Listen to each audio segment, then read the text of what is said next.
aujourd'hui, au moment de tirer quelques enseignements, dire qu'avec beaucoup d'efforts et beaucoup de volonté, les hommes peuvent réaliser de grandes choses. On ne dira pas que c'est à cause de la municipalisation accélérée qu'on a franchi les Mayombes. Mais nous avons franchi les Mayombes et construit dans cette région difficile une route qui fait la fierté des Congolais aujourd'hui. Le développement pérenne des territoires ne peut s'envisager sans infrastructures, ouvrages et bâtiments correctement planifiés et bien exécutés. Les infrastructures doivent non seulement être pensées pour répondre aux besoins actuels des territoires, mais aussi à ceux qui émergeront demain avec le développement des sociétés. Pour les États, quel que soit leur niveau de développement, la bonne gestion des infrastructures est une composante essentielle de la croissance. Vous savez vous-même que l'unification du territoire est, on peut dire même, l'armature urbaine. Aujourd'hui, rendu visible des chefs-lieux de département et même de quelques communautés urbaines de notre pays. Le fait de mettre en place un package qui finalement se met en œuvre de département en département, bien sûr en tenant compte aussi des spécificités de certains départements. Ce package a permis de créer le caractère équilibré du territoire.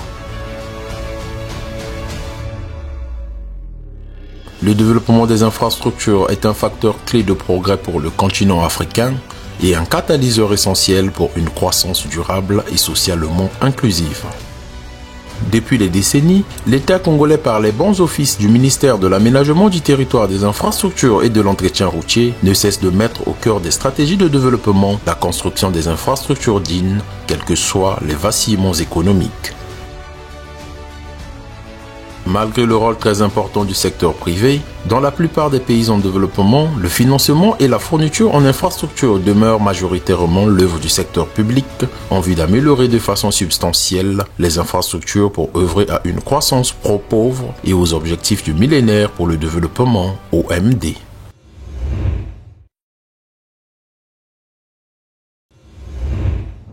Je parlerai beaucoup plus de la coopération entre la Chine et le Congo. Jusqu'en 2007, le réseau routier congolais était de 1280 km de route bitumée. Grâce à la coopération sino-congolaise, ce que nous appelons le partenariat stratégique entre le Congo et la Chine. Aujourd'hui, le Congo dispose de plus de 3000 km de route bitumée, dont plus de 1000 sur financement de la République populaire de Chine à travers Exim Bank. Je ne m'arrêterai pas que là. Il y a eu beaucoup d'autres infrastructures construites sur la base de cette coopération. D'ailleurs, certains projets sont encore en cours, comme la couverture nationale en télécommunication, où on va pouvoir couvrir tout le territoire national avec des réseaux satellitaires. Ce serait une très bonne chose.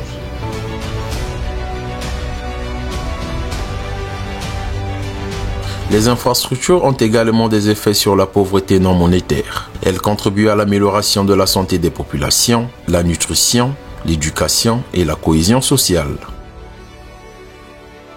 En République du Congo, le développement des infrastructures se coordonne avec d'autres questions importantes telles que la politique agricole, environnementale et commerciale. On constate également que les infrastructures participent de façon très utile au développement de tout État, en passant par une augmentation majeure des investissements dans les substructions cardinales afin d'aider les pays à sortir du cercle vicieux de la pauvreté.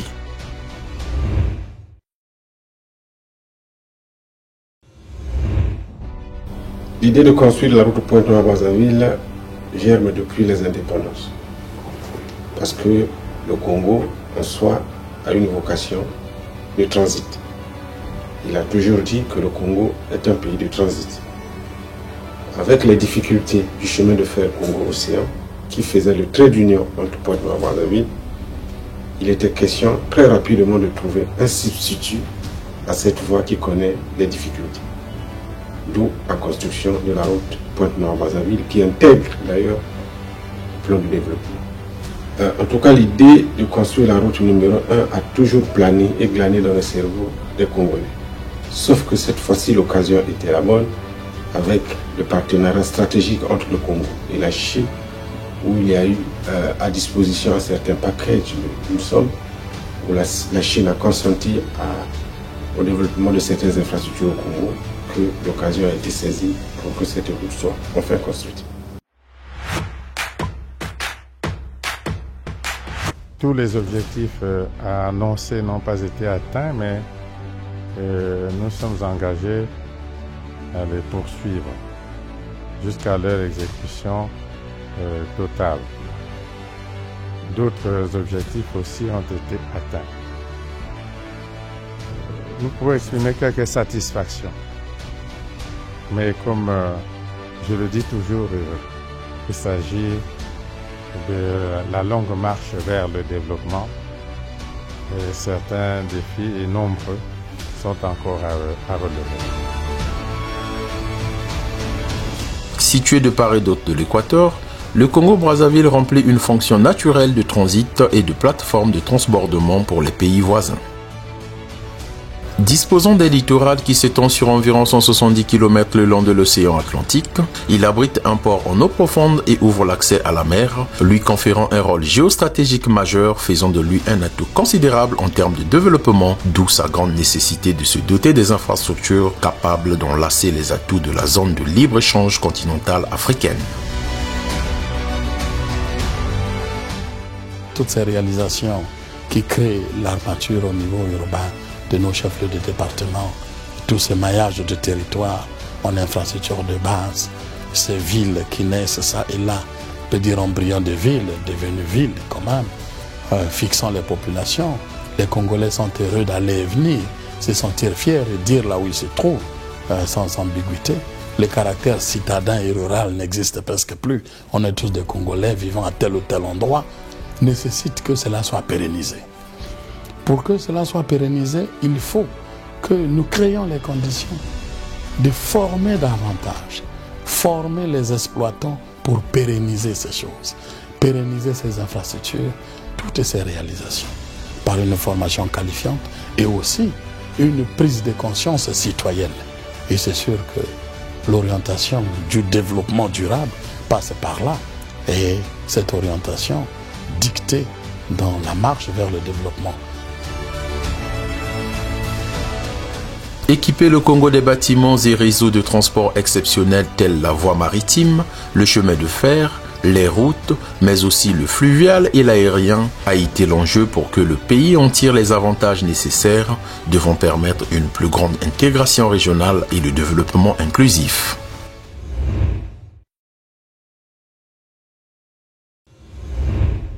Il y a fort impact de cette route sur le quotidien même des Congolais, de tous les Congolais, du nord au sud, parce que le conteneur arrive le même jour à Brazzaville, partant de Pointe-Noire.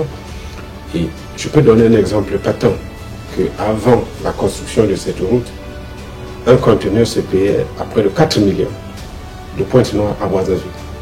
Aujourd'hui, le conteneur se négocie à moins d'1 million. Donc ce qui veut dire que le Congolais est largement bénéficiaire de cette route et sans compter le gain du temps. Bâtir un Congo moderne permettra d'améliorer l'aptitude des femmes et des hommes à participer à l'activité économique et ouvrir le pays sur le marché des avantages liés à l'éco-efficacité ainsi que les avantages sujets aux ressources humaines, ce qui constitue un facteur décisif de mise en place de trajectoires de sortie durable de la pauvreté. La délégation générale aux grands travaux ont permis de transfigurer la ville de Ouesso et arrimer notre ville à la modernité. Madingo, pour ceux qui l'ont connu, était un grand village avant la municipalisation accélérée. nous avons vu Madingu se transfigurer à une vitesse vraiment fulgurante. Aujourd'hui, taxi kuna na kene quartier kilo na kene kuna te na kacha mai. Awa papa sali banzela mais comme nzela comme banzela comme na ngo polele lero sala ka taxi 1000 francs même 800 p akondimana ye to sepeli vraiment to sepeli papa makamba sali quartier kilo te comme Paris kilo.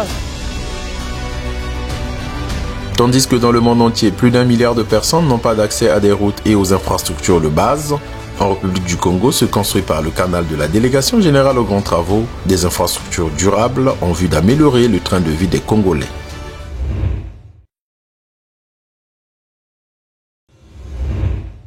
Je tiens seulement à féliciter le partenariat qui existe entre la Chine, le Congo et la France à travers l'exploitation de la route nationale numéro 1. Tout le monde constate, tous les Congolais constatent que la route est bien entretenue. Et cela sert d'ailleurs le modèle aussi pour les autres pays africains, ne cessant de recevoir des défis. Et le seul souhait est que cette expérience se concrétise aussi ailleurs sur d'autres routes nationales, principalement la RN8 jusqu'à Ouessou. De la construction des infrastructures de renommée internationale à l'amélioration apportée dans chaque département, district, villes et villages du Congo, depuis plus de 20 ans, le quotidien des citoyens lambda s'améliore et se constate au vu et au su de tous.